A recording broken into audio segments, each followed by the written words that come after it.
लोकायुक्त महोदयांकडे नेणार आहोत.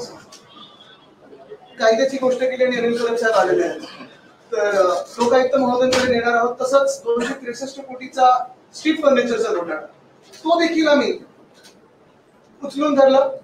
ते आता टेंडर थांबलेलं आहे, पण अनेक ठिकाणी टेंडर टेंडर टेंडर म्हणजे मुख्यमंत्री आईस्क्रीम पण खातात तर ते टेंडर कोकोनटच खातात असं वाटायला लागले.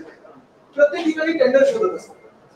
पण एक गोष्ट महत्वाची जी आपल्या पण लक्षात आली असेल, आमच्या पण लक्षात आलेली आहे आणि तो विषय आम्ही गेल्या एका आठवड्यात धरलेला आहे, तो म्हणजे ह्या सरकारमध्ये अनेक मंत्री असे आहेत, अनेक लोक असे आहेत जे घटनाबाह्य सरकारमध्ये ज्यांना फॉरेन ट्रिप करायला आवडतात.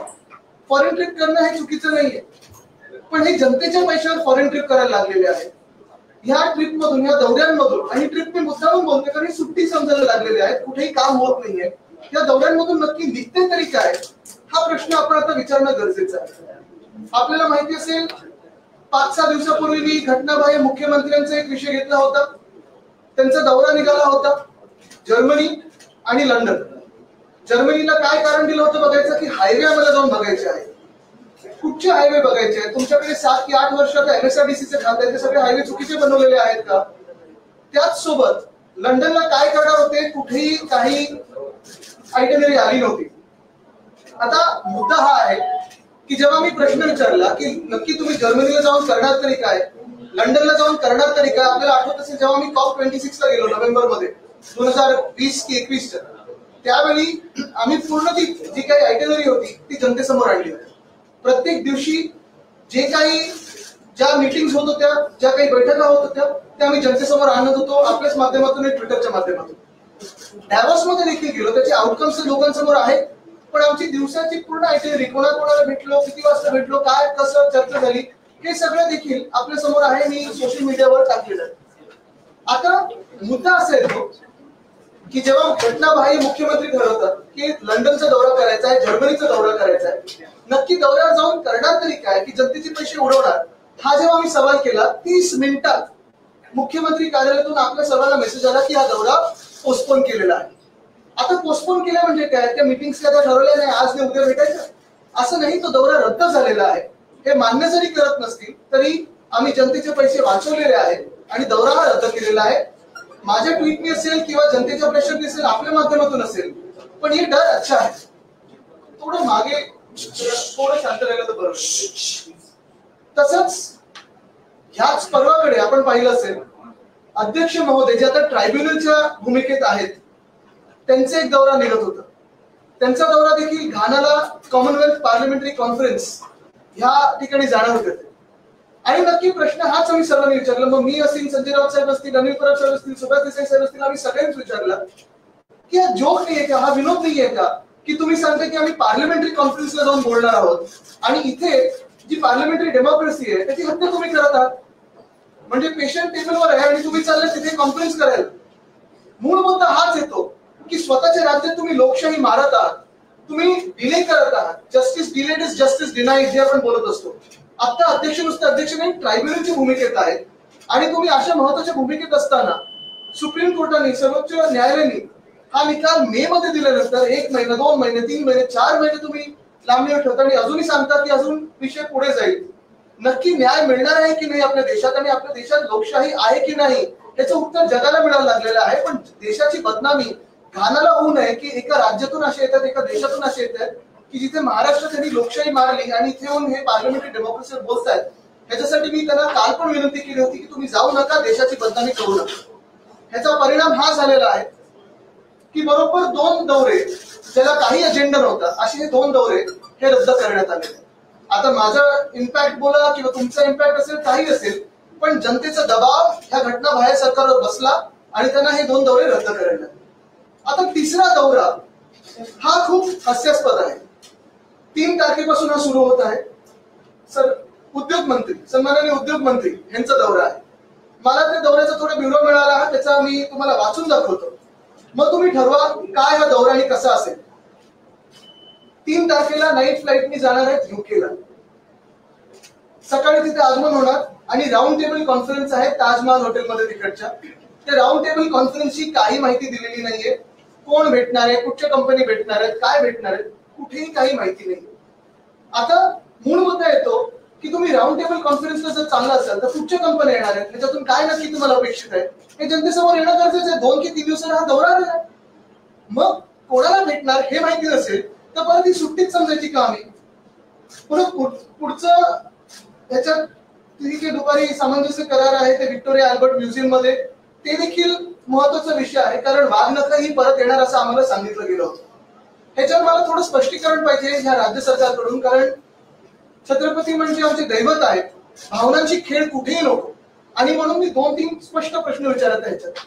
पहिली गोष्ट म्हणजे जी वाघनख येणार आहे, पण व्हिक्टोरिया अल्बर्ट वेबसाईटवर जर तुम्ही पाहाल तर असं सांगितलं गेलं की जेम्स ग्रँड डफ हे जे हिस्टोरियन होते त्यांच्या कलेक्शन मधलं आहे. त्यांचा दावा असा आहे की महाराजांचीच ही वाघनख आहे, पण व्हिक्टोरिया अल्बर्ट म्युझियमच्या वेबसाईटवर लिहिलंय की कुठेही असं व्हेरीफाय करू शकत नाही की महाराजांनी ही वाघनख वापरली. त्याच्यावर थोडं स्पष्टीकरण पाहिजे, कारण याच्यात भावनेचा खेळ नको. खरोखरही असतील तर आमची तर मागणी आहे की जे काही करायला लागेल ते करा, पण इथे ती वाघनख आली पाहिजे. दुसरी गोष्ट म्हणजे ही वाघनख परतावा आहे की लोनवर येणार आहे, कारण जो GR निघालेला हा GR माझ्याकडे आहे,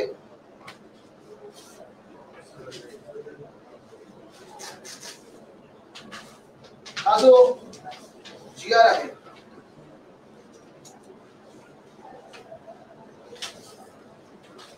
ह्या GR मध्ये लिहिलेलं आहे.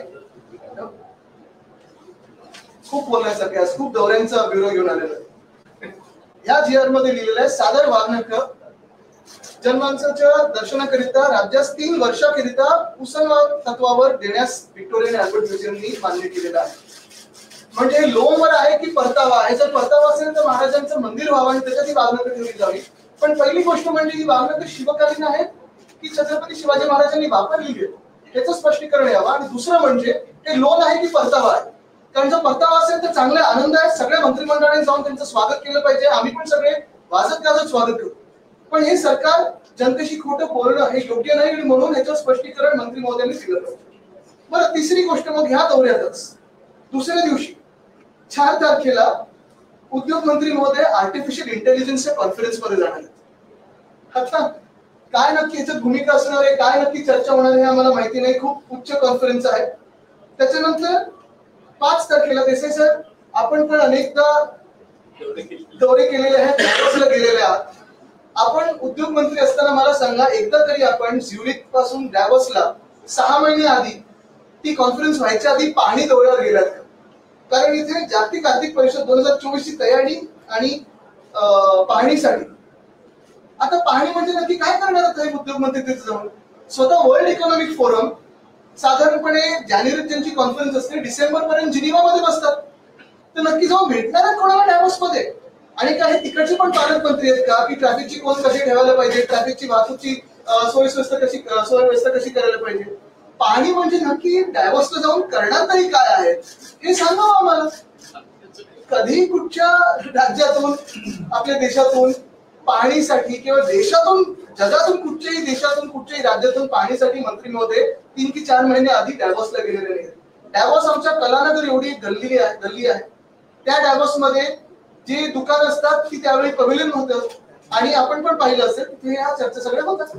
मग नक्की कुठची पाहणी आहे तिथे जाऊन हे मंत्री महोदयांनी स्पष्ट करावं किंवा हा दौरा रद्द करायला पाहिजे. ज्या डॅवोस मध्ये जाऊन काही मंत्री महोदयांचं काम नाहीये, काही जबाबदारी नाहीये, तिथे उगीच दौरा करायचा, सुट्टी मारायची एक तिथे जाऊन. स्वित्झर्लंडला जायचंय म्हणून, बर्फ पाहून यायचं म्हणून आम्ही चाललोय जनतेच्या पैशावर जायचं तर स्वतःच्या पैशाने जा. पण उगीच जायचं आणि पाहणी काहीतरी करताना असे फोटो दाखवून फोटो काढायचे तिथे, हे योग्य नाही. हे जनतेच्या पैशावर होते सगळं, हे तुम्ही पण समजलं पाहिजे आणि आम्ही पण समजलं पाहिजे. आणि जर दौरा हा पुढे गेला तर मी स्वतः रत्नागिरीमध्ये जाऊन त्यांच्या मतदारांना पण विचारणार आहे त्याच दौऱ्याच्या वेळी की हे योग्य आहे की अयोग्य आहे. मग तिथून म्युनिकला जाणार आहेत मंत्री महोदय, तिथे पण एक राऊंड टेबल कॉन्फरन्स आहे, कोणाबरोबर माहित नाही. आणि मराठी डायस्पोरा बरोबर तिथे चर्चा आहे. ठीक आहे, मराठी आपली डायस्पोरा महाराष्ट्रातून तिथे लोक तिथे स्थायिक झाले असतील, चर्चा करा, नक्की करा.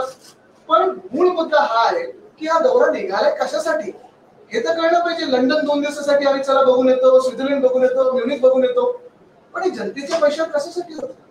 आणि परत एकदा मी सांगतो, हे उद्योग मंत्री महोदयांचं असेल किंवा अध्यक्ष महोदयांचं असेल किंवा अजून एक दौऱ्याचा मी आता उल्लेख करणार आहे, ही भूमिका मी जी घेत आहे ही कुठच्याही वैयक्तिक द्वेषातून किंवा वैयक्तिक रागातून नाही. वैयक्तिक ही भूमिकाच नाहीये. जर त्यांना जायचं असेल आनंदात जावं, त्यांनी मजा करून यावी, जेवढे दिवस जायचं तुम्ही जा, जबाबदारी कोणाला दुसऱ्यावर टाका. पण एकच सांगतो तुम्हाला मी की हे जनतेचे पैसे होऊ नका. आता तुम्ही पहा ना, हे जे डॅव्होसचा दौरा आता काढलेला त्यांनी, आता महिना कुठचा चाललाय? सप्टेंबर, उजाडणारे ऑक्टोबर मध्ये जाणार, पाहणी करणार आहे. कधी हे कॉन्फरन्स? जानेवारीमध्ये, 18 जानेवारीच्या पुढे. मग नक्की जर पाहणी दौऱ्याच काढायचं असेल तर खारघरमध्ये जी घटना घडली त्या पाहणीनंतर 2 की 3 वेळा स्वतः मुख्यमंत्री गेले होते, अनेक मंत्री गेले होते. काय झालं त्या घटनेचं? रिपोर्ट आले असून चौकशीचं काही आले पुढे? काही नाही आले. आणि मग असाच दौरा अजून काल एक महत्वाचा GR निघालेला आहे, तो म्हणजे जपानचा दौऱ्याचा GR निघालेला. आता जपानचा दौरा हा वाकायामाला गेलेला होता. वाकायामाला जिथे आपण बसलेलो आहे, आमचं सरकार जेव्हा महाविकास आघाडीचं बनलं त्यावेळी मला पण ते वाकायामाचे लोक येऊन भेटले होते, याच ठिकाणी येऊन भेटले होते. आणि मला पण इन्व्हिटेशन दिलेलं की तुम्ही पण वाकायामाला. डॉक्टरेट काही सांगितली नव्हती, कदाचित मिळाली असती. मूळ मुद्दा असा आहे की ह्या गव्हर्नमेंटच्या GR मध्ये, मी तुम्हाला GR वाचून दाखवतो.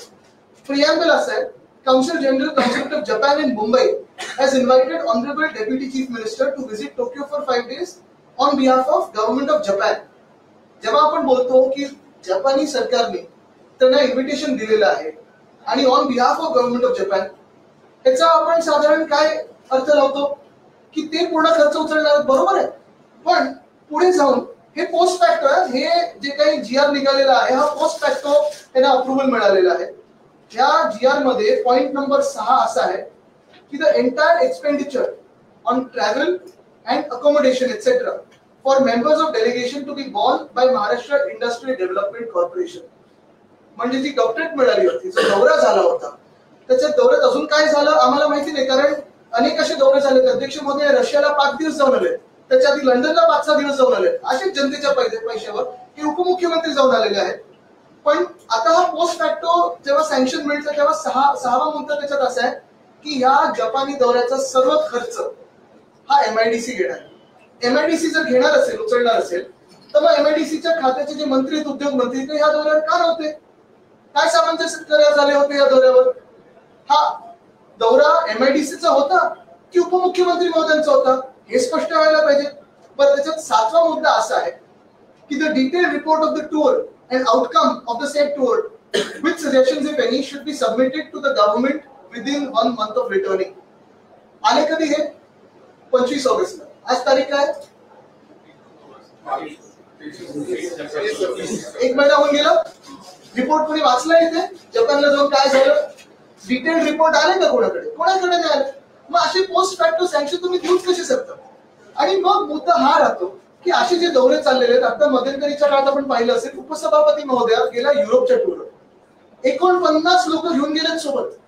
आमदार होते, आमदारांचे परिवार असतील. बरं, मी पुन्हा एकदा सांगतो, हा वैयक्तिक कोणावर राग नाही, वैयक्तिक विषय नाहीये. पण जेव्हा तुम्ही 49 लोक घेऊन जाताय सोबत, दौऱ्याचा खर्च काय असेल, खर्च कोणी केला? जर परिवारांचा खर्च स्वतःहून उचलला असेल तर ठीक आहे, आनंद आहे. पण त्या दौऱ्यात नक्की तुम्ही पाहिलं काय? अभ्यास दौरा, मग अभ्यास केला काय? हा ट्रान्सलेट कशात होतो हे जनतेला तुम्ही सांगणं गरजेचं आहे. तसंच तुम्ही पाहिलं असेल, मध्यंतरीच्या काळात मी पण वाचलं, ग्राम सडक योजना 13 ऑगस्ट ते 27 ऑगस्ट ऑस्ट्रेलिया न्यूझीलंडच्या दौऱ्यावर जाऊन बघून आलेले. आता पाहू आपल्या गावातले सगळे रस्ते कसे होतात, फटाफट चांगले होतात की नाही. मूळ मुद्दा हाच राहतो. मी परत एकदा सांगेन की ह्या सर्व लोकांना फिरण्याची आवड असेल तर नक्की फिरावं. डॅव्होसला मागच्याच वर्षी आपल्याला माहितीये घटनाबाहेर मुख्यमंत्री 28 तास गेले होते. 48 कोटीचा खर्च केला त्यांनी, 40 ते 48 कोटी. अजूनही हा खर्च MIDC मध्ये आहे म्हणून लोकांसमोर आला नाहीये. पण वित्त विभागाने आम्हाला सांगावं, वित्त मंत्री महोदयांनी आम्हाला सांगावं की हे डॅव्होसचा दौरा असेल, हा MIDCने खर्च उचलणं असेल, हे सगळं योग्य आहे की अयोग्य आहे. कारण एवढं जर पैशाची उधळपट्टी करायला अशा टाइमपासच्या दौऱ्यांवर आपल्याकडे संधी असेल आणि पैसा उपलब्ध असेल आपल्या राज्याकडे, तर शेतकऱ्यांना मागच्या वर्षी जी अतिवृष्टी झाली आणि ह्या वर्षी जो दुष्काळ झाला, मदतीचा हात मिळाला? कुठे नाही मिळाला. ओल्ड पेन्शन स्कीम, त्याच्यावर मग बोला, तिथे पैसे द्या. हे विषय महत्वाचे आहेत. आणि म्हणून आज आपण पाहत असाल BMC मध्ये जे भ्रष्टाचार चालू आहे, एस्केलेशन प्रत्येक गोष्टीत होत चाललंय, त्याच्यावर आम्ही वेगळी भूमिका घेणार आहोतच. पण आज मुद्दा एवढाच आहे की एका बाजूला आपण बघतोय की GSTचा परतावा अजून केंद्र सरकारकडून यायचा आहे. तुम्ही कुठेही सामान्य नागरिक म्हणून गेलात तर तुमच्या ह्या परदेशी दौऱ्यावर तिकीटवर जीएसटी लागतो, बाहेर जाण्यावर जीएसटी लागतो, जास्ती दिवस पडला तर चौकशी देखील लागेल. आणि हे सगळं होत असताना जेव्हा ह्या घटना बाहेर सरकारमधले मंत्री महोदय असतील, मुख्यमंत्री महोदय असतील, सुट्टीसाठी बाहेर जातात, तेव्हा खर्च होतो. तो खर्च एमआयडीसी उचलतोय, पण कुठेही राज्यासाठी काही होताना दिसत. आदित्य जी, दौरे पर आपने सवाल खड़े किए हैं, उप मुख्यमंत्री से लेकर के विधानसभा अध्यक्ष तक के दौरों पर क्या आपने मांग की है और किस तरीके के दौरे पर? आपने देखा होगा कि पिछले हफ्ते में 2 दौरे महत्वपूर्ण जो थे, एक्चुअली महत्वपूर्ण थे ही नहीं क्योंकि महत्वपूर्ण व्यक्ति जाने वाले थे, लेकिन टाइम पास के जो दौरे थे, पहला था हमारे जो इलीगल सीएम है वो जाने वाले थे जर्मनी और लंदन. जैसे ही मैंने ट्वीट करके पूछा कि आप वहां जाके क्या करने वाले हो, शेड्यूल तो बताइए, 30 मिनटों में ये टूर कैंसिल हो गया क्योंकि शेड्यूल ही नहीं था, कुछ एजेंडा ही नहीं था, छुट्टी करने जाने वाले थे, लोगों के पैसे उड़ा के जाने वाले थे, इस्तेमाल करके जाने वाले थे, तो ये दौरा रद्द हो. कल जैसे मैंने देखा, आपने भी देखा होगा कि अध्यक्ष महोदय जो हमारे हैं, जो अभी ट्राइब्यूनल के रोल में है, वो भी जाने वाले थे घाना कॉमनवेल्थ पार्लियामेंट्री कॉन्फ्रेंस के अवसर पर. और अगर आपने देखा होगा, यही मैंने सवाल पूछा कि वहां जाके आप क्या बात करोगे. हमारे राज्य में, महाराष्ट्र में आपकी जिम्मेदारी है कि जो डिस्क्वालिफिकेशन की केस है उसको न्याय दिया जाए, उसको सुनाई हो. लेकिन वो सब छोड़ के जाने वाले थे घाना कॉमनवेल्थ पार्लियामेंट्री कॉन्फ्रेंस को. तो ये तो एक विनोद बन जाता, एक जोक बन जाता कि वहां जाके पार्लियामेंट्री डेमोक्रेसी के बारे में बात करते हैं और यहाँ अपनी डेमोक्रेसी को मार रहे हैं. यही बात मैंने जब यही सवाल जब पूछे तो ये भी टूर कल रात को कैंसिल कर दिए. और तीसरा सवाल मेरे अभी जो उद्योग मंत्री महोदय वो जाने वाले हैं डावोस और लंदन और म्यूनिक. डावोस में जाके कौन सा दौरा करने वाले हैं? डावोस की परिषद जो होती है वर्ल्ड इकोनॉमिक फोरम की, वो तो होती है जनवरी में. तो अभी जाके किससे मिलने वाले हो भाई, क्या करने वाले हो? वहां कोई भी नहीं. डावोस तो एक साधारण गांव बनता है जब कुछ वर्ल्ड इकोनॉमिक फोरम की चीजें नहीं होती. तो जाके क्या देखने वाले? अगर आपको छुट्टी में जाना है, छुट्टी मनानी है, तो खुद के पैसों से जाए. वैसे ही डीसीएम साहब का जो दौरा था, वो पूरा दौरा जो है, अगर आपने देखा, पूरी टूर जो है जापान की, वो भी स्पॉन्सर कर रही है एमआईडीसी पोस्ट फैक्टो अप्रूवल के साथ. हमें तो लगा था कि वो जो डॉक्टरेट मिली और जो पूरा टूर था, वो पूरी की पूरी टूर जापान की सरकार कर चुका है. लेकिन अभी आप देखें तो महाराष्ट्र की सरकार करे. ये क्यों? ऐसे ही अगर छुट्टी मनानी है तो जाओ छुट्टियों पे, कोई आपको रोकना नहीं. और ये कोई पर्सनल बात नहीं है, लेकिन जनता के पैसे का इस्तेमाल मत करो अपनी छुट्टियों के लिए. लेकिन जब आप लोग भी दौरे पर गए तो उसको अब ये कंपैरिजन नहीं करेगी सरकार? बिल्कुल करना भी चाहिए. मैं तो कहता हूँ प्लीज करिए, क्योंकि हमारा COP26 का जो दौरा था या फिर हमारा जो डावोस का दौरा था, देसाई साहब, मैं और नितिन राउत साहब खुद स्वयं उस पे थे. अगर आपने देखा होगा कि हमारी पूरी दिन में जो भी मीटिंग्स होती थी वो सारे ट्विटर पे थे. हमारा जो हमारी टूर थी डावोस की, कंपेयर कीजिए ये इलीगल सीएम के दौरे के साथ. एक भी मीटिंग बता नहीं पाए, लेकिन 40 करोड़ का खर्चा किया 28 घंटों में. हमने जो 3-4 दिन वहां बिताए, सारे के सारे जो खर्चे हैं, सारे के सारे जो मीटिंग्स है, वो जनता के सामने है. और उसका आउटकम भी सामने जनता जो उन्होंने आउटकम दिखाया है लास्ट डावोस के दौरे से. चलो जाइए उन कंपनी से मिलिए, देखिए वो कंपनियां है भी है ना. सीएम सर का ये कहना है कि जिस तरह से एफडीआई का जो इन्वेस्टमेंट आ रहा है वो आपकी सरकार में नंबर 2 पे था महाराष्ट्र और नंबर 1 पे आया है उनके द्वारा, उसको लेके क्या? नहीं, वो तो वेदांता फॉक्सकॉन से भी और बड़ा एक इंडस्ट्री लाने वाले थे. तो वो बातें करते रहते हैं, बहुत सारी घोषणाएं करते रहते हैं. मेरे नाम के सिवा सब उन्होंने घोषणा कर दी है.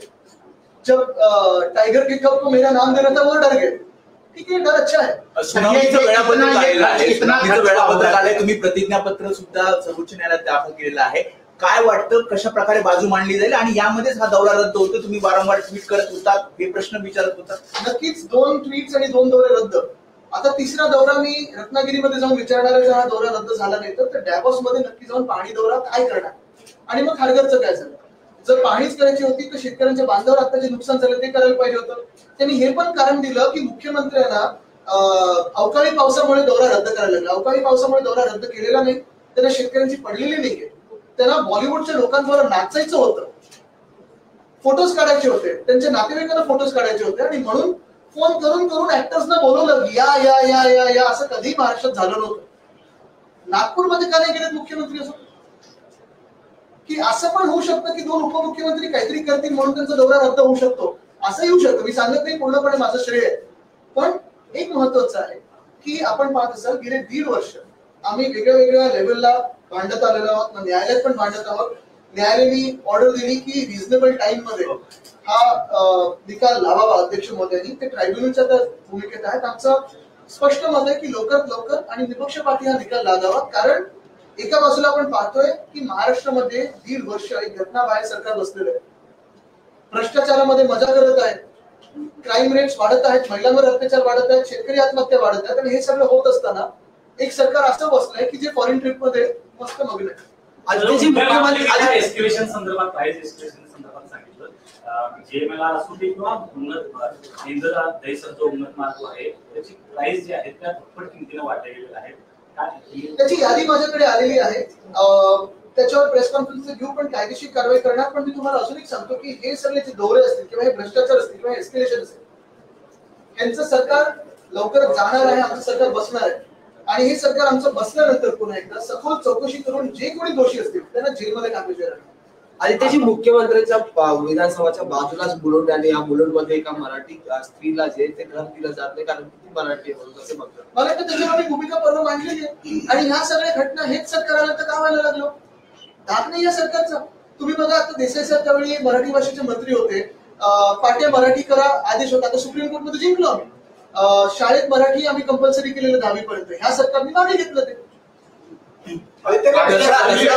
दसरा मेळाव्यामध्ये पुन्हा एकदा आपणही पत्र दिले, त्या गटाकडनं सुद्धा पत्र देण्यात आले. त्यामुळे पुन्हा एकदा पेच निर्माण होऊ शकतो. कारण मुंबई महापालिकेचं असं म्हणणं आहे की आम्ही विधी विभागाचा या संदर्भात अभिप्राय घेतो आणि त्यानंतर निर्णय. नाही, महापालिकेला त्यांचं ते करत असतात. मागच्या वेळी पण पाहिलं असेल. मला वाटतं त्या विषयात आता मी जाणार नाही. महत्वाचा विषय आजचा आहे जो फॉरेन ट्रिपचा आहे. कारण हा विषय हा तुमच्या आमच्या टॅक्स पेअरच्या पैशाचा आहे. आणि हे जाऊन जशी तिथे मजा करून येतात. मी परत एकदा सांगतो, सुट्टीवर जायचं आनंदात जा. काही लोकांना सुट्टीची गरज पण आहे. जसे निर्णय घेत आहेत त्यांनी घ्यावं. पण मी वित्त विभागाला विनंती करतोय की ह्याच्यावर त्यांनी भूमिका स्पष्ट करावी. आणि जर काही लोकांना आवड असेल की डॅवॉसला जायचं, लंडनला जायचंय, तर मंत्रिमंडळाचा भार सोडून त्यांनी तिकडचे अँबॅसेडर बनावे. काय झालं, आमच्याकडून फोडत असताना काही लोकांना त्यांनी सांगितलेलं आम्ही तुम्हाला गव्हर्नर बनवू. ते तर आता काही होत नाहीये. मग अँबॅसेडर तरी बनवा, म्हणजे बाहेर सुट्टीला मोका मिळेल.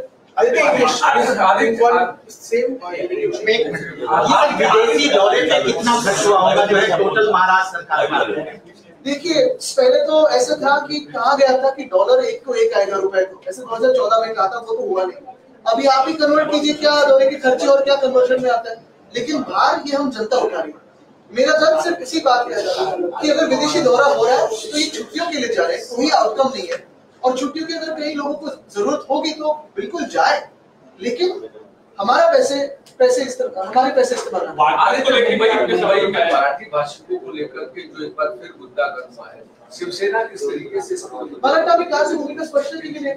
महत्वाची नाही, तुम्ही आता ते स्पष्ट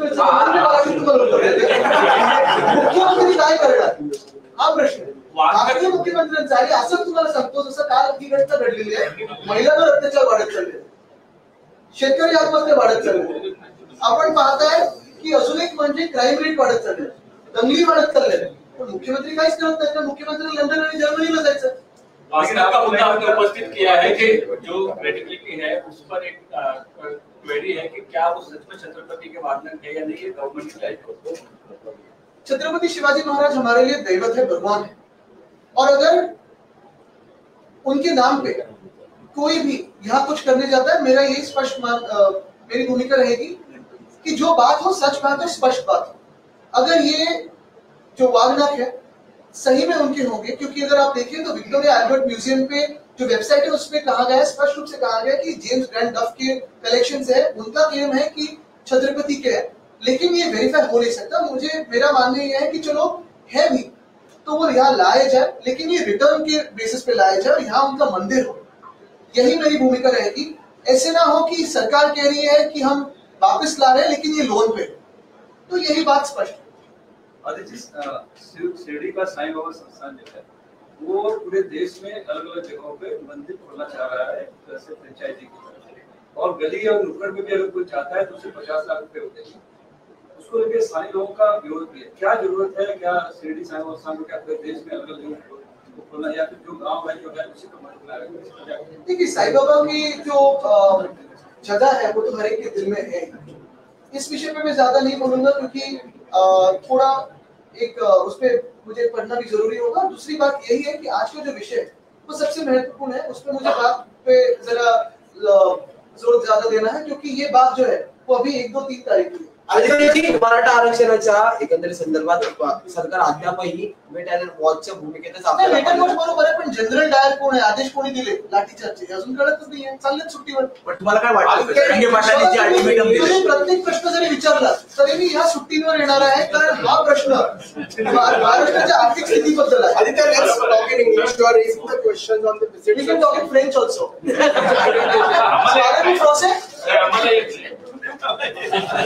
Let's talk in English.